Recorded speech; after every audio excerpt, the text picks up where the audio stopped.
ৰূপহীহাটত PM কিষাণৰ ধন আত্মসাত কৰি আৰক্ষীৰ জালত এজন যুৱক পূব ফুটালজাৰ CSCৰ স্বত্বাধিকাৰী আলী হুছেইনক আটক কৰে আৰক্ষীয়ে।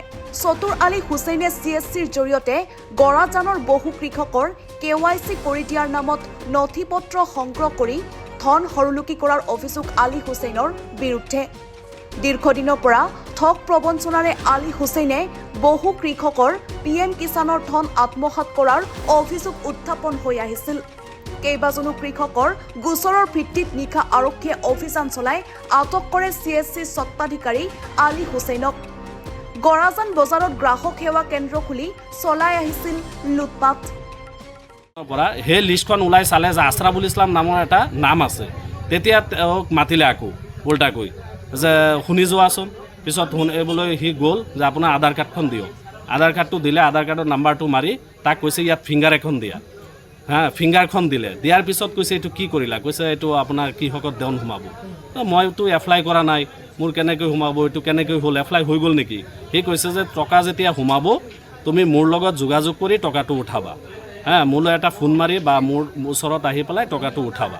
তেওঁৰ লগত কিবা এটা মানে টকাৰ কিবা এটা হেৰি আছে, মেৰপাক আছে, দুজনৰ ভিতৰত কিবা মিলাই পেলাই মানে EQIC-টো কৰিলে। সেইটোতো আমি আগতে গম পোৱা নাছিলোঁ। যেতিয়া টকা সোমাইছে তেতিয়াহে গম পালোঁ এই মানুহজনৰ তাত ফোন মাৰি পেলাই। পিছত মোৰ খুৰা বুলি মাতোঁ তাক, সেইজন মানুহ, তেওঁৰ নামো আছৰাবুল ইছলাম, মোৰ নামো আছৰাবুল ইছলাম। তাক ক'লোঁ যে তুমি এইটো কৰিব নালাগিছিলে। সি মোক কৈছে যে মইতো মূৰ্খ মানুহ, মইতো এইবিলাক নাজানো।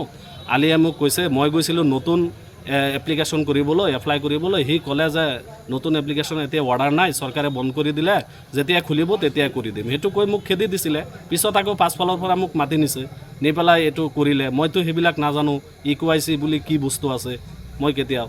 পিছত মানে এই মানুহজনৰ লগত কথা পাতি ক'লোঁ যে আপোনাৰ চাওক, আপোনাৰ একাউণ্টত 11টা কিস্তি সোমাইছে। সি মোক ক'লে যে আচ্ছা ঠিক আছে, মই সন্ধিয়া চাই ল'ম, কালি গৈ পেলাই এটা বেংকত, মই কেৰেলা আছোঁ এতিয়া, পিছত মই তোমাক ক'ম। পিছত সি নেক্সট দিনাখন কেৰেলা এটা বেংকত গ'ল, গৈ পেলাই চাইছে তেওঁৰ কৃষকৰ কিস্তি সোমাইছে বুলি সি গম নাপায়। তাৰমানে তেওঁৰ সেই একাউণ্টখন ব্লক হৈ আছে। তেতিয়া মোলৈ ফোন মাৰিলে, সি নিজে ফোন মাৰি পেলাই কৈছে, ভতিজা তুমি এটা কাম কৰা, তুমি মোৰ একাউণ্ট নাম্বাৰটো লৈ লোৱা আৰু পাৰিলে তোমাৰ খুৰীক লগত লৈ ৰূপহী বেংকত যাব পাৰা, তাত গৈ চাব পাৰা যে মোৰ টকাটো সোমাইছে না নাই। এতিয়াতো ইয়াত নেদেখা, হেৰিটো লিংক হেৰি হৈ আছে, মানে ব্লক হৈ আছে তেওঁৰ নাম একাউণ্টটো। পিছত মানে মই গ'লোঁ তাৰ লগত লৈ পেলাই সেই খুৰীজনক। পিছত খুৰীজনে চালে পেলাই দেখিছে যে 11টা কিস্তি আছে। মেনেজাৰেও দেখুৱাই দিছে যে 11টা কিস্তি সোমাইছে PM কিষাণৰ ধন। চৰকাৰৰ যিজন কৃষি মন্ত্ৰী আছে অতুল বৰা ডাঙৰীয়া, সেই ছাৰক মই অনুৰোধ জনাইছোঁ, এনেকুৱা বহুত মানে আৰু আমাৰ গাঁৱত এইজন মানুহৰ ওচৰতে হৈছে। মোৰ খুৰা আছে, এজন ভাই আছে, আৰু এজন খুৰা আছে, তেনেকুৱা মানে প্ৰায় 7-8জন মানুহ আছে। এইজন মোৰ খুৰা হয়, ছেইম কণ্ডিশ্যন একেই হৈছে তেওঁৰো। এনেকুৱা যাতে আৰু দ্বিতীয়ত কাৰোবাৰ তাত নহয়।